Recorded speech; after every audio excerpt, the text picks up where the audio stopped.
መጽሐፈ ኢዮብ ምዕራፍ 16 ኢዮብም መለሰ እንዲህም አለ፣ እንደዚህ ያለ አይነት ነገር እጅግ ሰማሁ።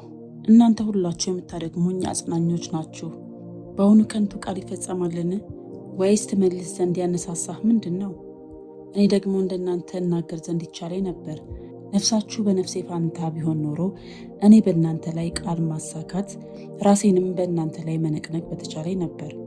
በአፌም ነገር ባበረታቷችሁ ነበር፣ የከንፈሬን ማጽናናት ባልከለከልኩም ነበር። እኔ ብናገር ሕመሜ አይቀንስም፣ ዝምም ብል ከእኔ አይወገድም።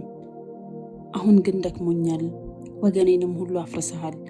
መጨማተሬ ይመሰክርብኛል፣ ክሳቴም ተነስቶብኛል፣ በፊቴም ይመሰክርብኛል።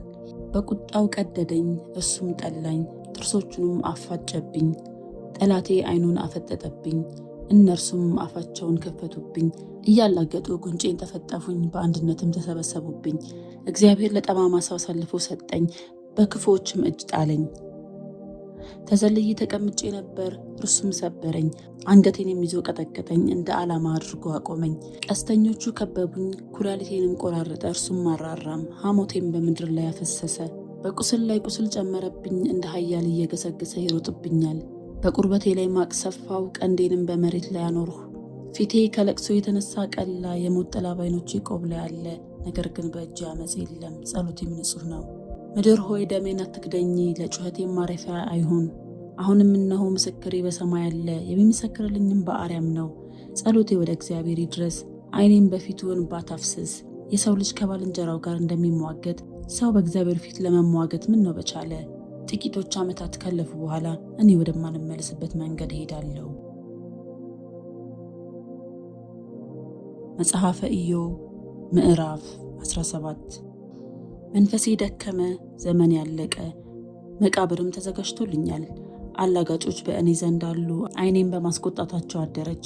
አሁንም አንተ መያዣ ሆነ ተዋሰኝ። ከእኔ ጋር አጋና የሚመታ ማን ነው? ልባቸው እንዳያስተውል ከልክለሃቸዋል፣ ስለዚህ ከፍ ከፍ አታድርጋቸውም። ለብዝበዛ ባልንጀሮቹን አሳልፎ የሚሰጥ ሰው የልጆቹ ዓይን ይጨልማል።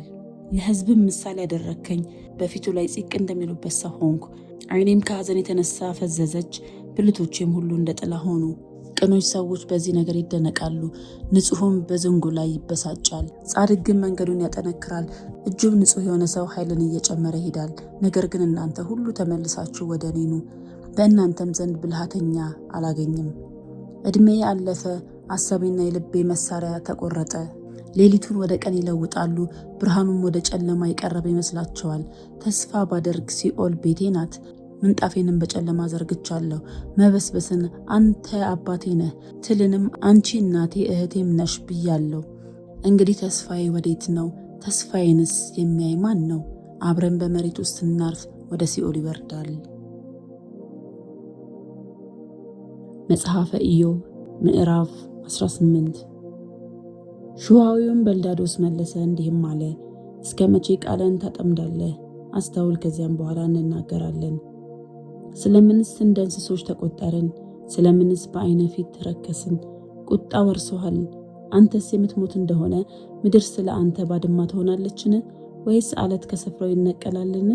የኃጢአተኛ መብራት ይጠፋል፣ የእሳቱም ነበልባል ብልጭ አይልም። ብርሃን በድንኳኑ ውስጥ ይጨልማል፣ መብራቱም በላዩ ይጠፋል። የኃይሉም እርምጃ ትጠባለች፣ ምክሩም ትጥለዋለች። እግሩ በወጥመድ ትያዛለች፣ በመረብም ላይ ይሄዳል። አሽክላ ሰኮናውን ይይዛል፣ ወስፈንጥርም ይበረታበታል። በምድር ላይ የሸምቀቆ ገመድ፣ በመንገዱም ላይ ወጥመድ ለእርሱ ተሰውራለች። ድንጋጤ በዙሪያው ታስፈራራዋለች፣ በስተኋላውም ሆና ታባርረዋለች። ኃይሉ በራብ ትደክማለች፣ መቅሰፍትም እስኪሰናከል ተዘጋጅቶለታል።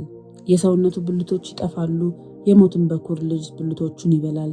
ከሚታመንበት ድንኳኑ ይነቀላል፣ ወደ ድንጋጤም ንጉሥ ያስቸኩሉታል።